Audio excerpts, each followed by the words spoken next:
Think of it like a fine, exquisite sailboat, except you never have to worry about what the wind is doing, and you don't have to do much work. It's lovely. Who cares what anyone else thinks?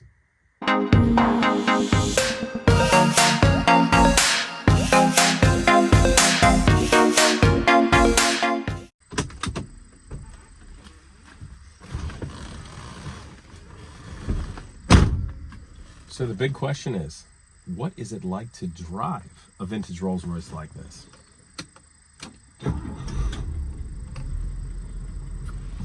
Well, I can tell you, they proved to be more reliable than an iPhone, which is what I attempted to record this on earlier, and even give you guys a cold start and driving from being dead cold, which is very telling.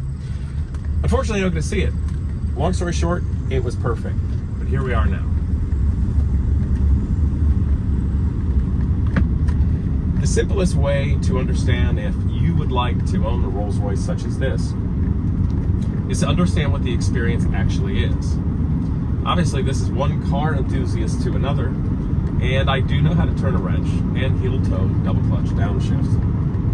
While it's a lot of word salad, I'm not trying to make myself sound cool. A lot of you gearheads never think about a car that's luxurious. It's outside of our realm. We like speed.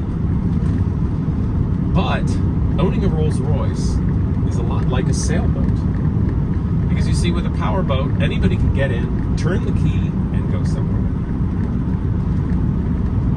With a powerboat, you're getting from point A to point B.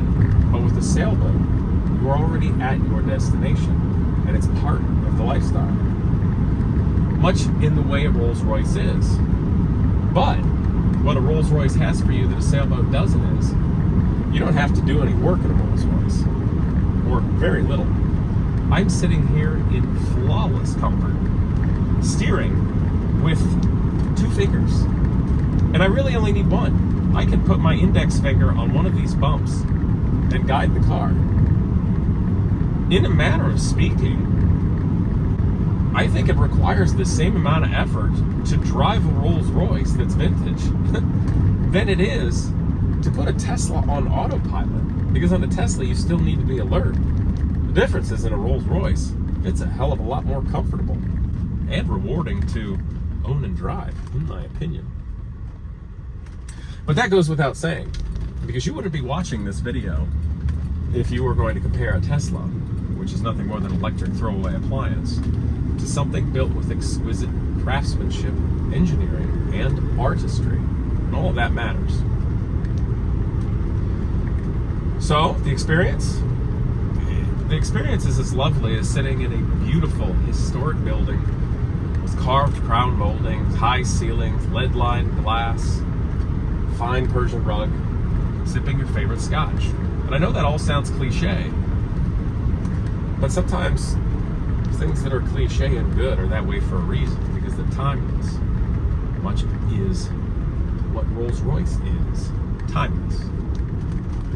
That's why you see certain things not change. It's because they were good.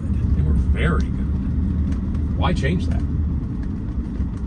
Well, of course, they've evolved over the years, and they've gone through changes of time with safety and performance, even if performance is not on the menu for the main course. Because the performance of a Rolls Royce is how much it can augment your lifestyle, simply living and getting somewhere. I think it goes without saying that if you're also the right person to own a vintage Rolls Royce, you can also own a performance car, a sports car, a race car if you like. So why make this do all of those things? But you see, none of those things can be what a Rolls Royce is. None of those things can give you the experience that a Rolls Royce does. Even a Bentley, which of this vintage is arguably a very similar car, is aimed at a different experience. I have the pleasure of knowing an older family friend who had worked at Winston Churchill's estate before he died in England. And she had said that when Winston wanted to drive a car, he would take a Bentley. But when he wanted to be driven in a car, he would ride in a Rolls Royce. And I think that's saying something as well. It is, of course, funny that a car such as this has been used in pop culture, especially in the United States. And in 1974, the Silver Shadow was the Rolls Royce that appeared in the Cannonball Run movie, with Jamie Farr acting the part of the Arabian oil sheik, which is very humorous. Get the physical! And, of course, the commercial for some fancy French mustard, which I'm not even going to mention the name of it. But in a funny sort of way, maybe all those pop culture things did the Rolls Royce enthusiast a favor, because people stopped paying attention to them and in a way didn't even take them seriously. And I hate to say that for the sake of the car, but they're memorable. But the general populace wrote these cars off as just something from culture in movies to be enjoyed by aristocrats or wealthy sheiks or people with lifestyles they can't possibly understand. Well, that may be true, because in fact you did have to be wealthy, and do generally have to be wealthy to commission or buy a new Rolls Royce. They're very expensive, with good reason. My God, the amount of man hours and the exquisite materials that go in these, it's unparalleled. But when you have a vintage car that's taken care of well, it doesn't cost the same in that regard, unless it's something very, very collectible. So if you happen to be one of those people who want that experience to augment your lifestyle, and you can look outside of the so-called box and not fit into the normal little subset that is pop culture society, then you may be able to break through the mold and find yourself an exquisite automotive companion for your life.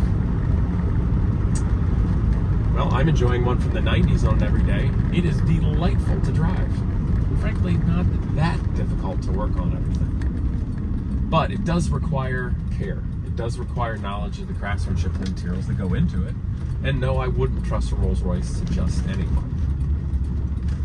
But I was very honored that this particular one was entrusted to me by a longtime acquaintance as actually my very first car, opening up to doing service at my shop that I call Horse and Bull Fine Automobile Service. In any case, I hope you enjoyed a ride in the 1974 Rolls Royce Silver Shadow as much as I enjoyed driving it. They're lovely cars. Think of it like a fine, exquisite sailboat, except you never have to worry about what the wind is doing, and you don't have to do much work. It's lovely. Who cares what anyone else thinks? See you guys next time.